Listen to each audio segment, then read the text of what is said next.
E fala pessoal, tudo bem? Talvez vocês estariam esperando que eu estivesse aqui com o meu violão, né? Mas na verdade eu estou com a Bíblia. Por quê? Porque hoje ao invés de eu cantar uma música para vocês, eu vou estar dando uma breve palavra para vocês. E eu não tô fazendo isso porque as músicas acabaram, tá, gente? Na verdade, pelo contrário, tem muitas canções que eu compus que eu ainda quero continuar trazendo para vocês, como costume, toda semana, na sexta-feira. E hoje eu queria dar uma breve mensagem para vocês porque eu senti de Deus de fazer isso. Talvez você esteja se perguntando, né? Como lidar com toda essa situação que estamos passando. E é muito importante, eu prometo que essa mensagem é muito importante, vai ser muito importante na sua vida. Tá legal? Eu quero falar de 3 palavras. A primeira é fé, a segunda é crise e a terceira é o cristianismo. Acontece que todas essas 3 coisas, elas estão interligadas.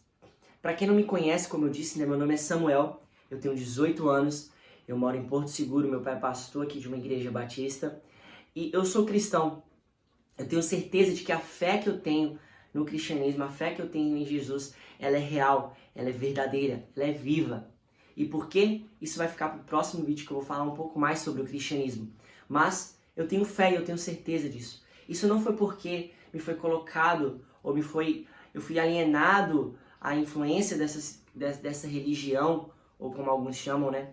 Mas que eu realmente decidi acreditar. Por quê? Porque eu enxerguei a realidade disso.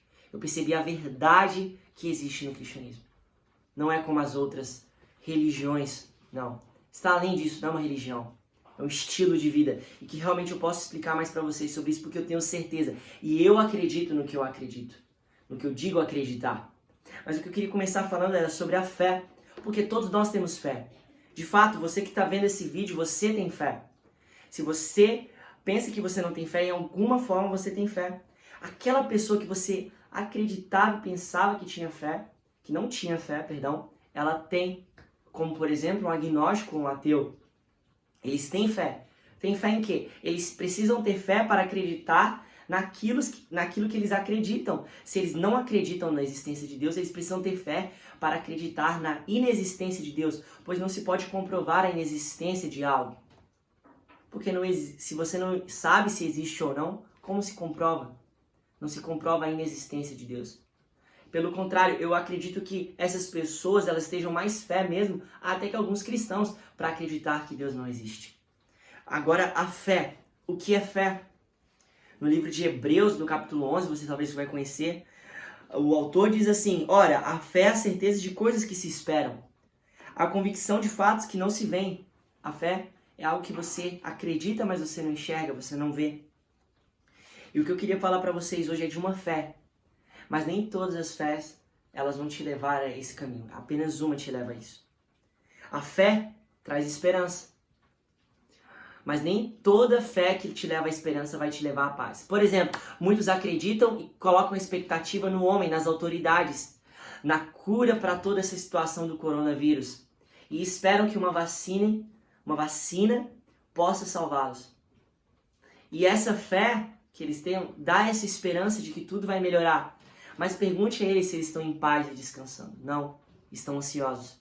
Talvez você esteja ansioso, porque a sua fé não está alicerçada no que deveria estar.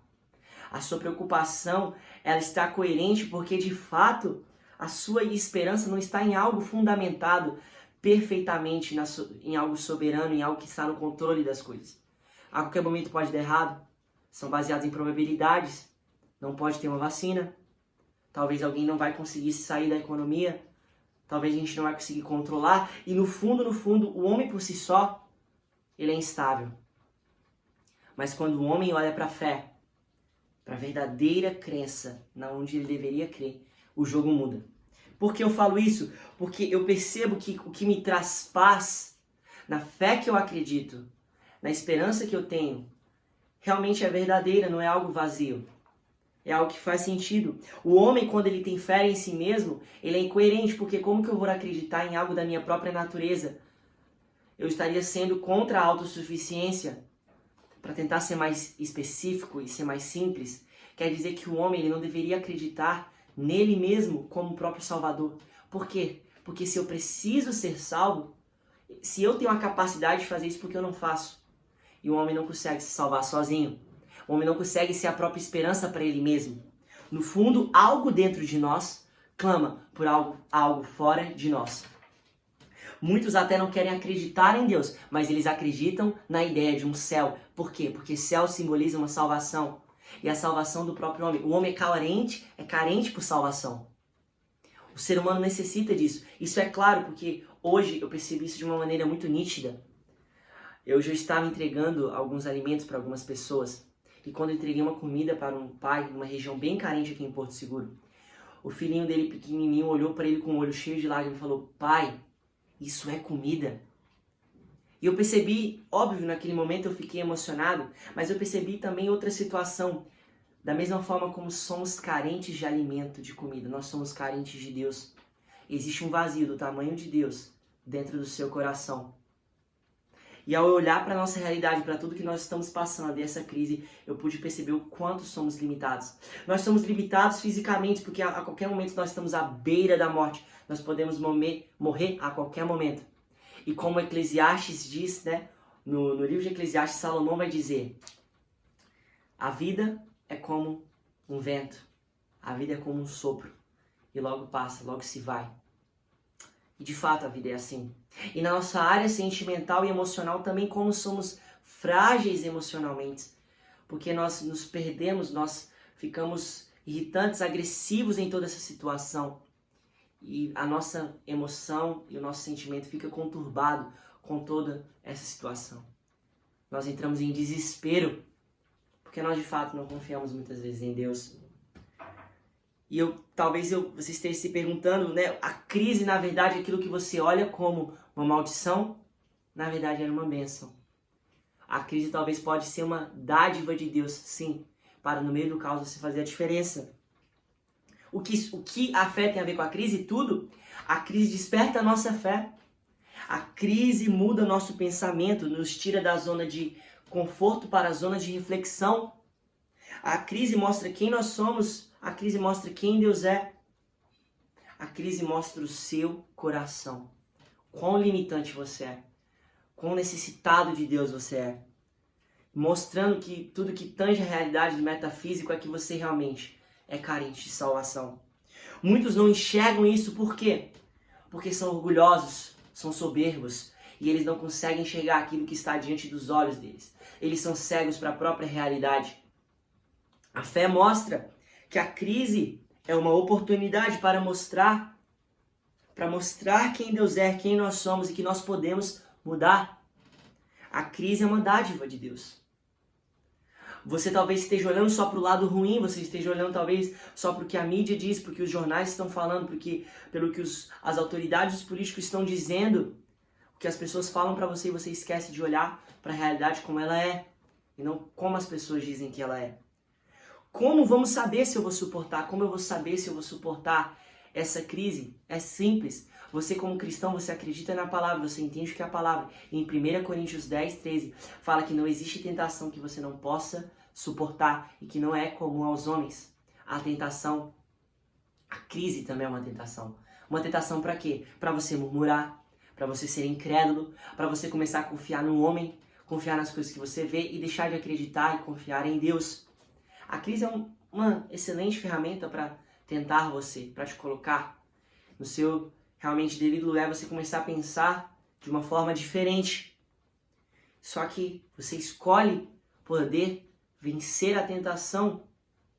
Como? Porque a tentação a gente pode suportar e a crise a gente vai e pode suportar se você está alicerçado em Cristo. E ele diz assim: não sobrevive vocês tentação que não fosse comum aos homens, e Deus é fiel, ou seja, se você sabe que Deus é fiel, Ele não permitirá que vocês sejam tentados além do que possam suportar. Então, qual é o propósito da crise? Qual o propósito da crise? Qual foi o propósito da crise na vida de Jó? No final do livro de Jó, você vai ver que Jó ele termina com quase mais que o dobro do número de ovelhas, de gados, de porcos. Todo o seu rebanho ele quase triplica.